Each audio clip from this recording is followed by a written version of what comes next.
y'all doing? As you can see, I'm about part two.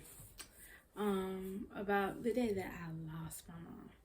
So I feel like in the first video I didn't give kind of like I described my mom, but my mom was most definitely the gospel type of gangster type of yay, like what's up, what's happening, like type of type of person. So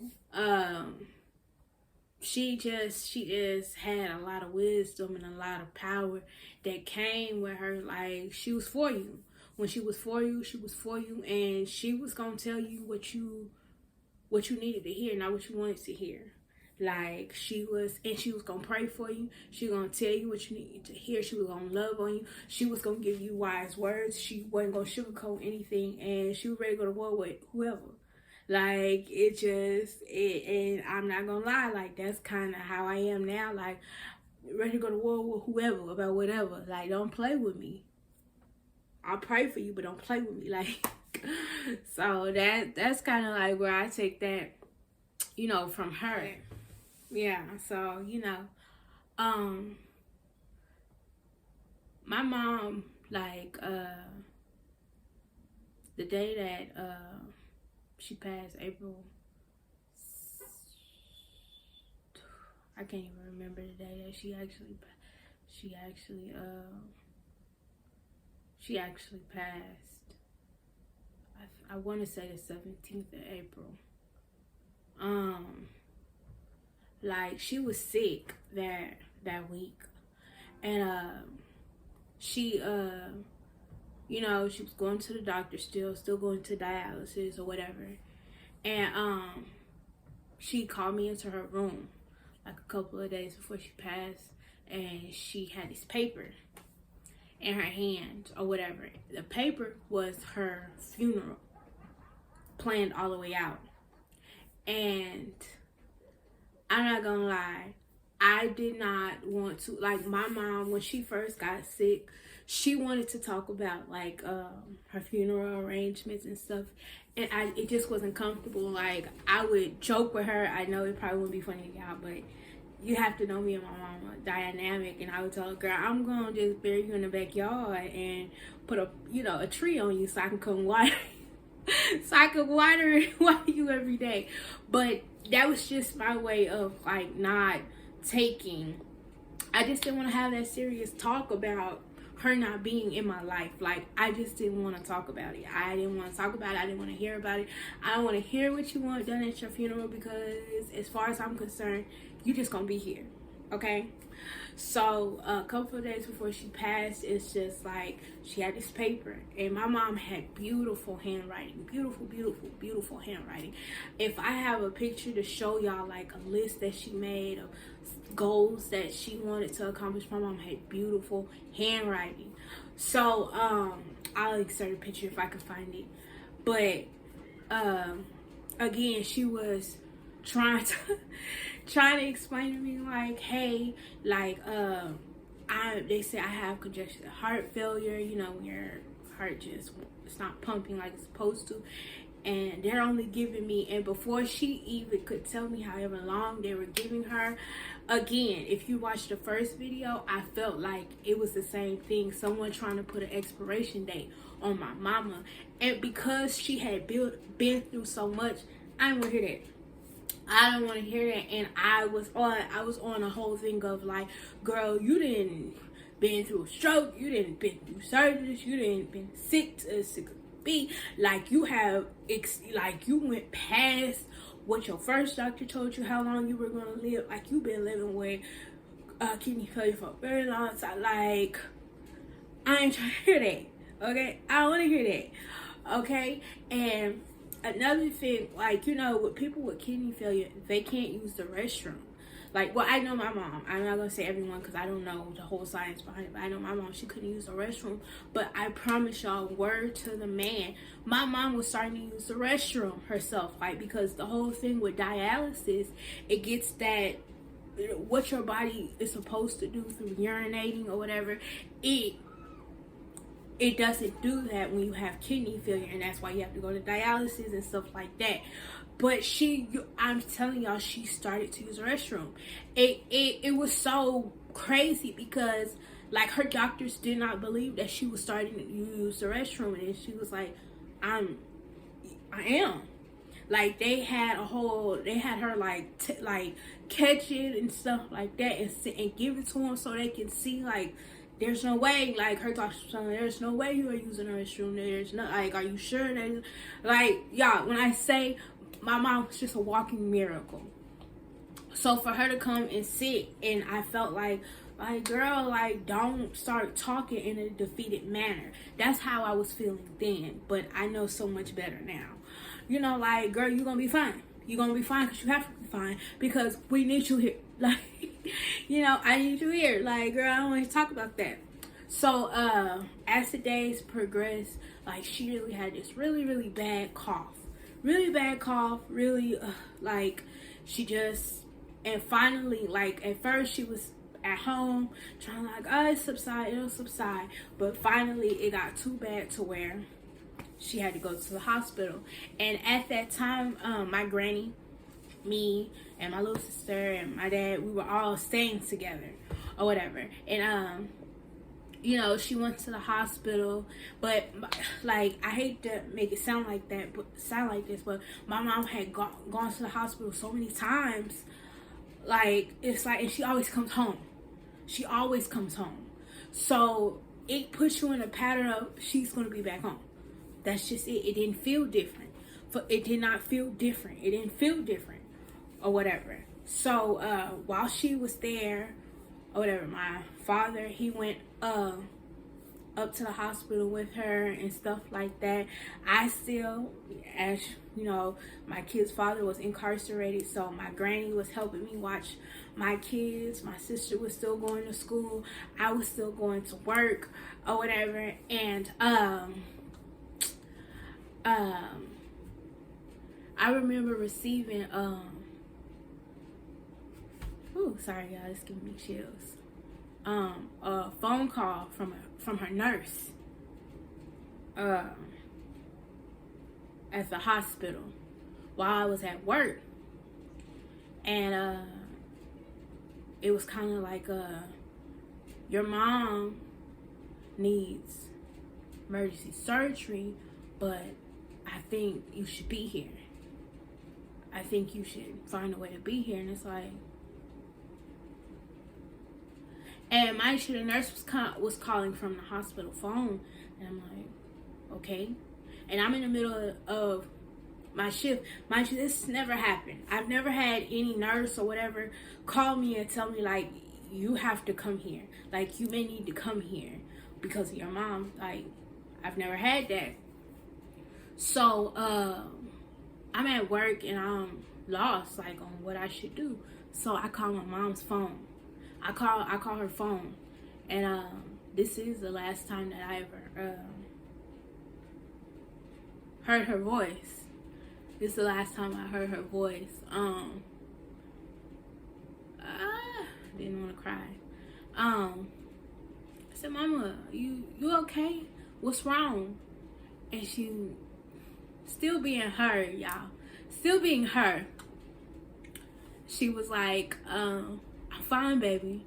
I'm fine. I just need you to come up here. Just whatever you can, you get up here, okay? And I can hear her nurse saying, you know, Miss Pinkney, you gotta put your mask back on, your breathing mask back on. She was like, you just come up here, okay? Okay? You just come up here. And I'm like, okay. So, that was the last time I heard my mama. I'm at work or whatever, and I'm having to go.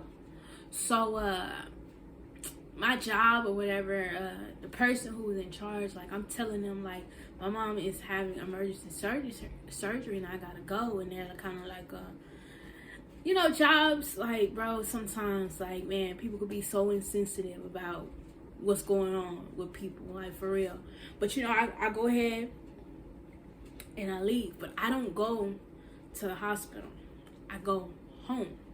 I go home to change out my work uniform And it was so quiet in the house. Like, it was just a different kind of shift of atmosphere. You know what I'm saying? Like, walking back into the house, I changed my clothes, but I ain't go nowhere. Like, I started cleaning up like crazy. I don't know why. I started cleaning up. Like, my kids were there, my granny was there. My dad was gone, and my sister was gone.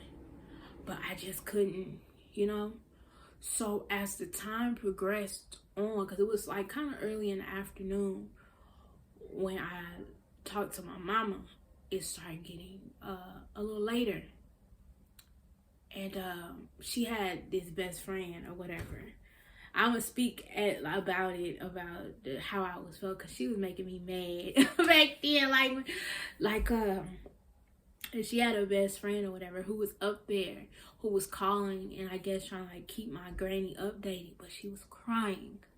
She was crying like, she's not doing good, and it was making me so upset because I wasn't ready to face the reality that she's not going to come back home. And the more that she called the house phone to say this and say that, the more upset I was getting. And it made me not want to go anywhere. No, like, I just not gonna go. I'm just not gonna worry about it. Like, I'm not going or whatever like that, you know? Like, that was just preservation of this little normalcy that I got. I ain't ready to, bro. If I don't go, I felt like it's not true. And somehow she'll come back home. So, as the time progressed, my daddy called me. And he said, Tasha, you gotta come up here. It's not looking too good. And I know my daddy is like, he's a jokey person. A very jokey person. So to hear the seriousness in his voice about coming up there right now, up to the hospital, is like, like, so I go and I talked to my granny, and she was like, well, you just have faith, okay? You'll be okay. You'll be all right. I got the kids. So, I'm getting dressed, and y'all, as soon as I got into my car, I could not pray. Now, mind you, when the guy first tried to tell my mama that, she had 6 months to live, I had so much, she ain't got no expiration date. We not accepting that. God had the final say. But I could not pray. I could not. And then to a point where it's like, I couldn't say the prayer that I always pray when she got so sick. Like, please, Lord, please spare my mama. I need her. It's kind of like, God, it came to a point of, God, what am I going to do without my mama? Like, what am I supposed to do? And tears are just flowing. They're just flowing. They're flowing. They are flowing. Because I can't pray for her. And I want to, but I just couldn't formulate a prayer like I used to on behalf of her. I could not do it. So, I get to the hospital or whatever, and everybody is there, her sisters, cousins, all of that. And we go in a couple of times to see her, but she's not responsive. There's a tube in her mouth, all of that,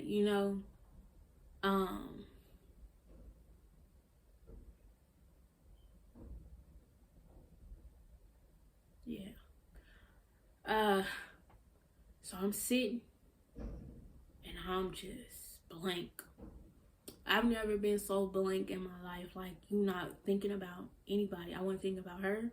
I wasn't thinking about me. I wasn't thinking about nothing. I'm just there, a body, a shell. And finally, like, my daddy, he comes to me, because I'm in the waiting room, because I couldn't wait in her room with her,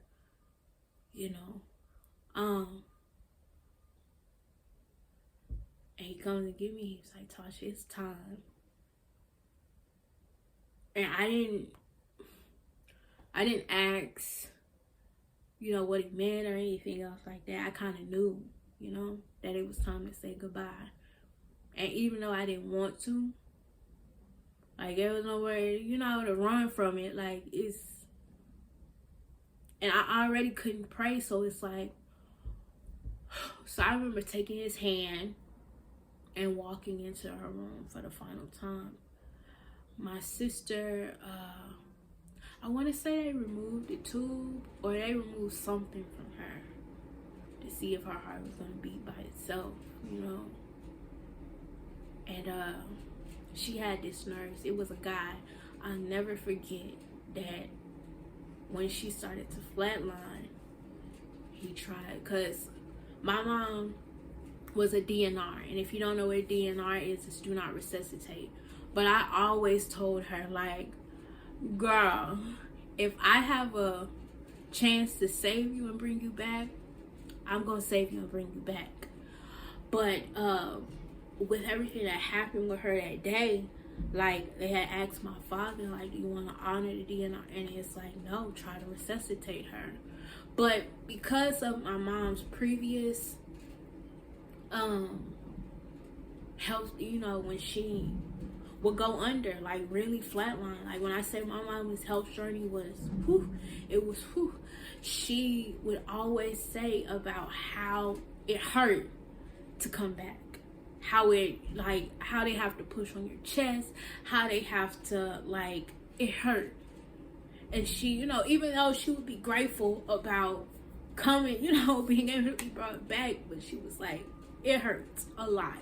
So for her final, it's like, I don't want to be resuscitated. Let me go in peace. And for me, I don't apologize for it to this day, because if I could have saved her, if it was just an inkling that could have been left for her to be brought back, I wouldn't have been able to forgive myself if I just let her go in peace. And I know, you know, that's what she wanted, but that's what, none of us wanted that. Like,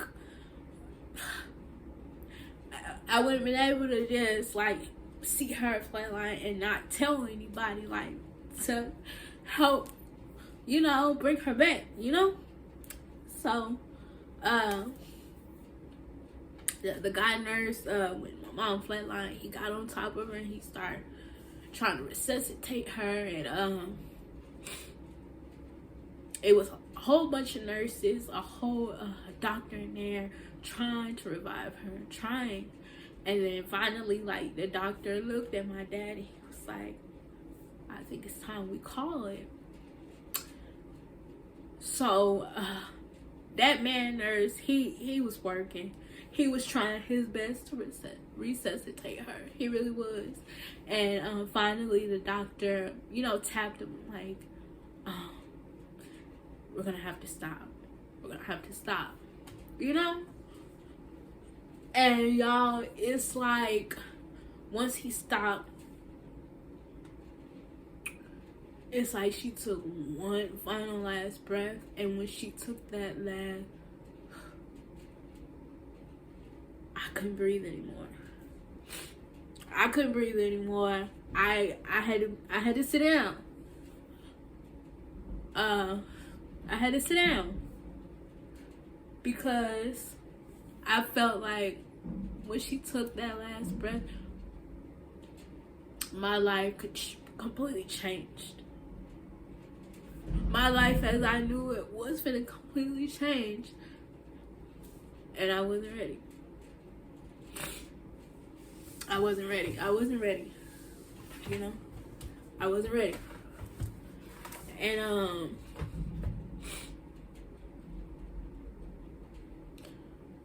I had to leave the room. Like, I couldn't touch her. Only thing I did was touch her hand. I couldn't get that close to her because it was just so surreal that, yo, she's gone, you know? She really gone. like, she ain't gonna be here no more. And I walked out her room, and I instantly had to play gospel. Like, I don't even know what song I was playing, but anybody who knew my mom back in the day when she was at my dad's hometown know that she stayed playing that Kurt Franklin CD Rebirth. She stayed blasting that in her little black Honda, y'all. She stayed blurring gospel music, and I so know why now. As I'm an adult. I so know why. But I walk out her room, and everybody is trying to make sure I'm cool and stuff like that. And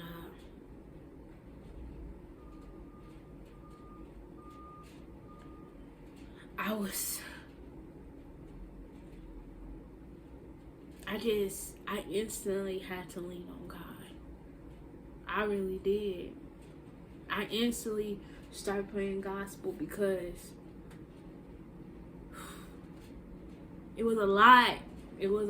And I felt it was unfair at the time. I felt like it was unfair. I felt like I wasn't ready to let her go. I felt like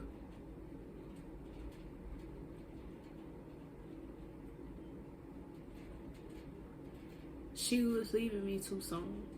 That I wasn't in a position to live life without her yet. Like, I felt like it was so much stuff she still had to teach me, so much stuff that she had to see my children do, so much stuff that she was supposed to see me through, so much stuff. I felt like that, and I just felt like it wasn't her time to go yet.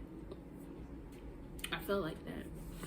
So after I get I went back into the waiting room, but it was like I was listening to gospel. It was helping a little bit, but I had to get out of the hospital. I had to go out of that hospital. I couldn't be in there anymore. Like, it just. So my cousin, my big cousin, he walked me to my car or whatever, and he's like, cool to drive home, cool. Like, it was silent. Like, he didn't know what to say. I didn't have anything to say. It's just, and I drove home to my kids and my granny. So when I got there, my granny, no one, of course, it just happened. And I told my granny, and my granny, it was, I told her, she's gone, and I'm crying, and she was like, okay. The strength that my granny showed, that, at that moment, but if you go, I don't know if I caught that in my interview or not with her, but if I didn't, she let me know at that time and point why she didn't show too much of a breakdown is because she knew me and my sister was gonna need her. And that's the strength that I'm talking about. Cause when I told my granny, I thought my granny was finna just oh Lord, I thought, but just to hear her say, I couldn't do that because I knew you were gonna need that strength. I know that you were gonna need me to be strong for you. Well, I love her to this day. You know what I'm saying? Don't get me started on days that we say, but and that was it. I told her, and I was crying. I want to say my kids were asleep, but I knew I was gonna have to tell them because I didn't want to keep them in the dark. Because now we finna have to plan a funeral. They're not gonna see their nana like they're used to, because that's what they used to call my mom, Nana. They're not gonna see their nana on a daily basis anymore. They're gonna have to go through a wake and through a funeral with her laying in front of them. I was just super concerned on how devastating that this type of change was gonna be for my children. So as everything subsided or whatever, and people were coming by, people were showing up to the house and, coming and all that. I had a conversation with my oldest son. I will never forget. We were laying in my sister's bed, and I told him, he was in my arms, and I told him, I said, Nana had to go to heaven, and she won't be back. I said, but you'll get to see her one more time, but she won't be able to talk to you. I was talking about for the funeral for him, because I just felt like I knew, like, if they seen her laying up there, the first thing they were going to do was call out to her. And I didn't want their heart to be broken. When she didn't respond back. So, I was trying to, kind of prepare him for that. My oldest for that. Because my youngest two, they really couldn't grasp.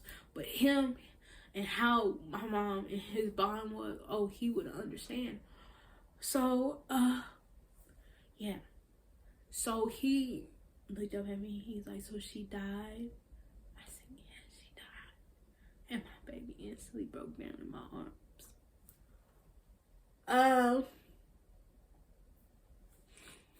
And that was hard. That was hard for me. Because I was wiping his tears while trying to hide mine, because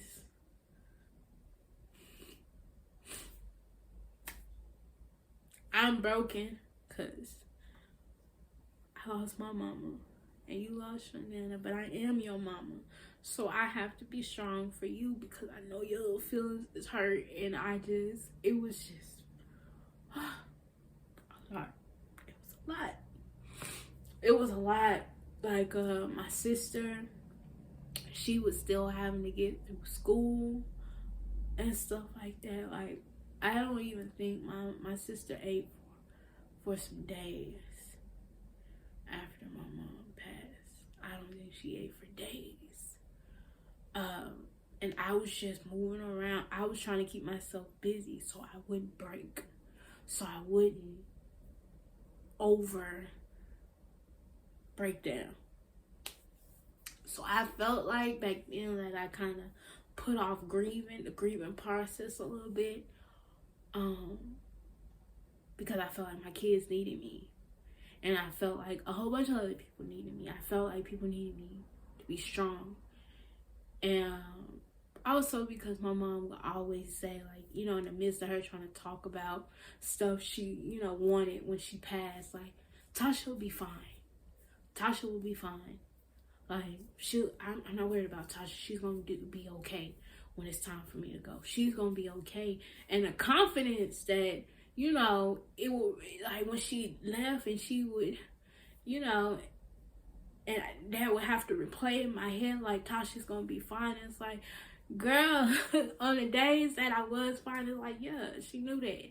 But on the days that I wasn't fine, girl, because it was some days, like, I would have at work, out of nowhere, I'm doing my job, and I'm breaking out in tears. I'm driving home, and I'm breaking out in tears. I'm going through emotions and really out here feeling scared for myself, because who's supposed to love me like my mama? Who's supposed to care for me like my mama? Who now am I supposed to lean on like my mama? And yeah, it was just a hard time. But like, because I'm gonna tell y'all this, and then I'm gonna wrap this video up. Cause I started to feel like, well, if she would just got a kidney, if they just would have called her or whatever, and got her on the transplant list and stuff like that, this would have never happened. And trying to get angry, trying to be upset. Y'all, don't y'all know, like I want to say 5 days after she passed, the transplant people called the phone. And the lady, she was so excited. She was so excited. And, bro, I can't make this up, y'all. She was so excited. She was like, yes, I'm here. I'm trying to get in touch with Miss Pinkney. Like, we have one ready for her. And I'm like, she's gone already. She passed. And the way that the nurse, like, whoever, well, I won't say nurse, but she was like, what? She's like, oh, I'm so sorry. But it was just kind of like confirmation for me. I don't know how anybody else would take it. That with God, it's just like, it could have had been that way, but that's just not how her story was supposed to end. Like, my mom was tired. She was tired. She fought a very long fight with kidney failure. She fought, and I'm talking about fought. She fought through some stuff. She fought. So it was kind of like a confirmation for me. Like, it's no fault in the transplant people. That's just not how that story was supposed to go. That's just not how it could have happened. It was most definitely on the table, but rest your heart assured, like, if it was supposed to happen like that, it would have happened like that. That's what I took from that. Like, it was just her time to go. It was her time to go, and it took a long time for me to come in solitude with that. I'm not gonna lie. It took a long time for me to be okay with that. It took a long time. It took a long time for me to be okay that she just had to go. And whether I was ready or not, life still had to go on. I still had to tap into everything that she taught me beforehand and really take that into consideration for myself. My life, my walk with Christ, it had to be like, I did have to hold on and lean on him by myself. Those prayers that she would pray over me, I had to learn how to pray those things over myself. And no lie, like, that's the most drastic change I've ever been through. And it was so much other stuff that drastically changed after she passed. It was so much stuff that happened after she passed that broke my heart, that made me want to cling to people. It was just a whole bunch of other things that I went through